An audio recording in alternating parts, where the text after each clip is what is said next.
మూడో విడత లిస్టులో ఎమ్మెల్యే కిరణ్ కుమార్ పేరు లేకపోవడంతో కిరణ్ అనుచరులు అసహనాన్ని వ్యక్తం చేశారు. ఈ నేపథ్యంలో రణస్థలం మండలం యువ నాయకులు బంగారాజు ధర్నా నిర్వహించారు. నాన్ లోకల్ వద్దు, లోకల్ ముద్దంటున్న బంగారాజుతో మా ప్రతినిధి Venkataramana face to face. YS Jaganmohan Reddy 2024లో 175కి 175 సీట్లు సాధించడం లక్ష్యంగానే ఇప్పటికీ ప్రతి ఒక్క కాన్స్టిట్యున్సీలో కూడా వాళ్ళ యొక్క ఎమ్మెల్యే పనితీరులు తీసుకుంటూ వాళ్ళకి టికెట్లు ఇచ్చే పరిస్థితి కూడా ఇప్పటికే కనిపించింది. దాదాపుగా 3 దఫాలుగా ఇప్పటికీ సీట్లు 60 పైగా కొన్ని స్థానాల్లో అయితే మార్పు చేసే పరిస్థితి కూడా కనిపించాయి. అయితే ఇదే విధంగా శ్రీకాకుళం జిల్లాలో కూడా ప్రస్తుతానికి నిన్న 3వ విడత విడుదలైన నేపథ్యంలో ఇచ్చాపురానికి జడ్పీ చైర్మన్ అయినటువంటి ప్రియా సాయిరాజ్ సతీమణి ప్రియా విజయ్కి అయితే అక్కడ ఇచ్చాపురానికి, అలాగే అదేవిధంగా టెక్కలకి చెందిన దువ్వాడ శ్రీనివాసరావుకి కన్ఫర్మ్ చేస్తూ నిన్న 3వ విడత విడుదల చేయడం జరిగింది. అయితే హెచ్ఆర్ల సంబంధించిన గొర్రెల కిరణ్ కుమార్ కూడా ఇంకా ఆ టికెట్ ఆశిస్తున్న పరిస్థితి. ఇంకా ఆయన ఏముందో ఏంటనేది ఇంకా లిస్టులో వెనక వస్తుందో లేదో తెలుసుకునే ప్రయత్నంలో ఈరోజు మనం రణస్థలం వైఎస్ఆర్సీపీ మండల యువన నాయకులు బంగారాజు గారు మనతో పాటు ఉన్నారు. ఆయన అడిగి కొంత సమాచారం అయితే తెలుసుకునే ప్రయత్నం చేస్తాం. చెప్పండి, ఈరోజు మీ యొక్క సీఎం జగన్మోహన్ రెడ్డి 175 సీట్లు గెలవడం లక్ష్యంగానే సీట్లు మారుతున్నారు. ఇతర ఎమ్మెల్యే కూడా ఇప్పటివరకు ఎటువంటి సమాచారం అయితే లేదు. టికెట్ వచ్చే అవకాశం ఉంది.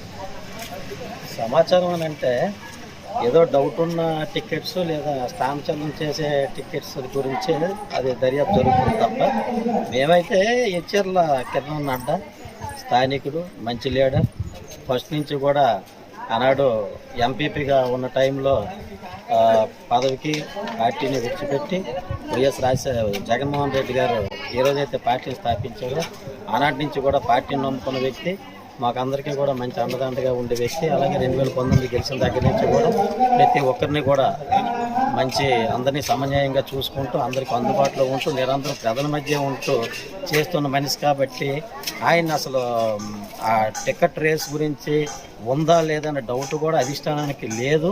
ఆ భావంతోనే మేము అందరం ఉన్నాం కాబట్టి అది పరిగణలోకి తీసుకోలేదని మేము అనుకుంటున్నాం. అయితే బంగారాజు గారు, కొంతమంది మీ యొక్క సొంత పార్టీ నాయకులే గొర్రెల కిరణ్కి ఎమ్మెల్యే టికెట్ వస్తే మేము ముఖముడిగా రాజీనామా చేస్తామని నిన్న ఒక ధర్నా కూడా చేపట్టారు రణస్థలంలో. దీన్ని మీరు ఏదైనా చూస్తారు సార్? ధర్నాలనంటే మనం తెల్లవారితే ప్రతిరోజు చూస్తున్నాం. అది ఏంటంటే ఏదైనా ఒక రాజకీయ పార్టీలో ఒక సీఎం గారికి కానివ్వండి, ఒక ఎమ్మెల్యే గారికి కానివ్వండి, ఆ పార్టీలో ఒక విలేజే, ఒక చిన్న విలేజ్ 1000 ఓట్లు ఉన్న ఒక పంచాయతీని తీసుకుంటేనే 2-3 పదవులు ఆశించే వాళ్ళు ఉంటారు. అందరికీ కూడా సమన్యాయం చేయడంలో కొంత స్టెప్ బై స్టెప్ దానికి నిర్ణయాలు ఉంటాయి.